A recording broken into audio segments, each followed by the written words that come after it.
$17 trillion. That is the estimated amount of wealth destroyed globally through divorce every decade. Not just through legal fees, but through broken investments, forced house sales, emotional financial decisions, and years of financial recovery afterward. Most people think divorce is only emotional. It isn't. It's financial warfare. And most couples enter marriage completely unprepared for it. Nobody talks about this before the wedding. Nobody explains how assets get divided, how debt becomes shared, or how one emotional decision can erase years of wealth building, especially in South Asian families, where money, family pressure, property, and reputation are deeply connected. This video is not anti-marriage. It's anti-financial ignorance. Because the truth is simple. Marriage can build wealth faster than almost anything. But the wrong marriage, or the wrong financial structure inside a marriage, can financially destroy both people for years. Today we're breaking down how divorce quietly destroys wealth, why most couples never see it coming, and the financial habits that protect both partners before disaster happens. Most people think divorce means paying lawyers. That's only the beginning. The real destruction happens afterward. One house becomes two. One electricity bill becomes two. One lifestyle suddenly costs double. And everything becomes more expensive overnight. Then comes asset division. Homes get sold at bad times. Investments get liquidated early. Savings disappear into settlements and legal fees. And emotional decisions make everything worse. People fight for revenge instead of strategy. That's where massive wealth disappears, especially when children are involved. Because now the financial pressure multiplies. Custody costs, child support, housing changes, emotional instability, and career disruption. Many people spend years recovering financially after divorce. Some never fully recover. Not because they were poor, because they were unprepared. For South Asian families, divorce becomes even more financially complicated. Because money is rarely simple. There may be family businesses, overseas property, shared investments, undocumented family loans, or parents financially involved in the marriage. Everything becomes messy, and cultural pressure makes it worse. Many couples avoid financial conversations because they think discussing money feels disrespectful. That silence becomes dangerous later. One partner often controls most financial knowledge. The other partner stays emotionally dependent and financially blind. Then divorce happens. And suddenly someone realizes they don't know account details, they don't understand investments, or they have no financial identity outside the marriage. That creates fear. And fear creates terrible financial decisions. The biggest mistake is not divorce itself. It's financial opacity. One person knows everything.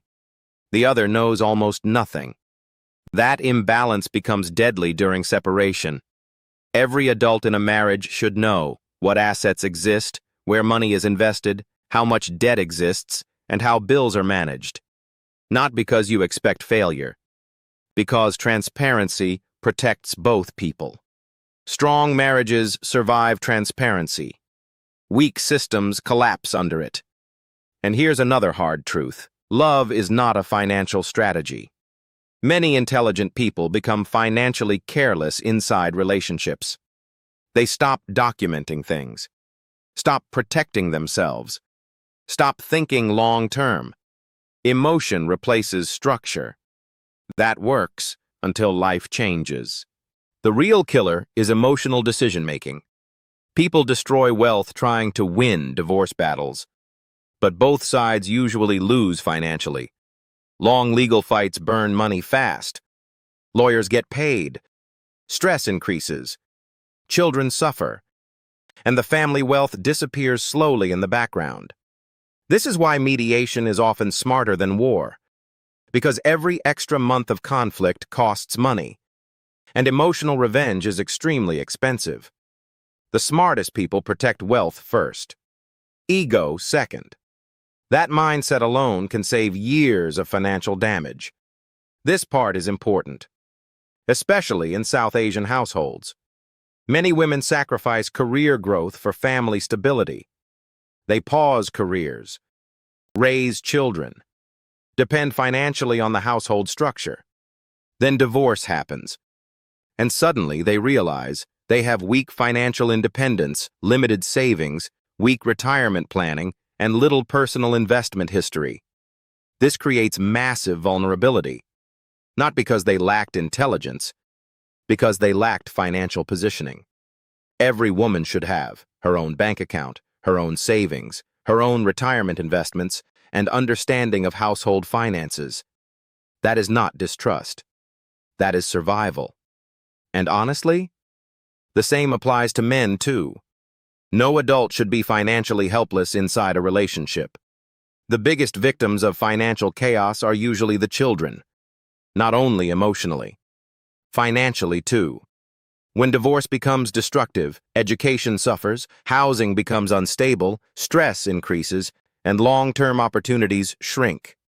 A family can lose decades of wealth during one ugly separation. Money that could have funded university, businesses, investments, or generational wealth gets burned in conflict instead. That's the tragedy. Because children inherit the financial consequences of adult decisions. Here are 4 rules that protect couples financially. First, both partners should understand the money. Second, both partners should maintain individual financial identity. Third, major family contributions should be documented properly. Fourth, never make emotional financial decisions during conflict. Simple rules. But most people ignore them completely, until it's too late. Here's the uncomfortable reality. Marriage is one of the biggest financial decisions a person ever makes. Bigger than buying a house, starting a business, or investing in stocks. Because the wrong partnership affects every part of life: emotions, productivity, focus, wealth, and mental health. But society teaches people how to plan weddings, not marriages. That's why so many financially intelligent people still end up financially destroyed. They prepared for the ceremony, not the structure. $17 trillion. Destroyed every decade through financial chaos tied to divorce. Not because relationships fail, because people build relationships without financial awareness. The goal is not fear. The goal is preparation. Healthy relationships become stronger with transparency, stronger with planning, stronger with honest financial conversations. And the people who avoid those conversations often pay for it later. Sometimes emotionally, sometimes financially, sometimes both.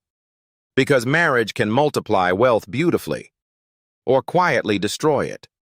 The difference is usually not love, it's structure.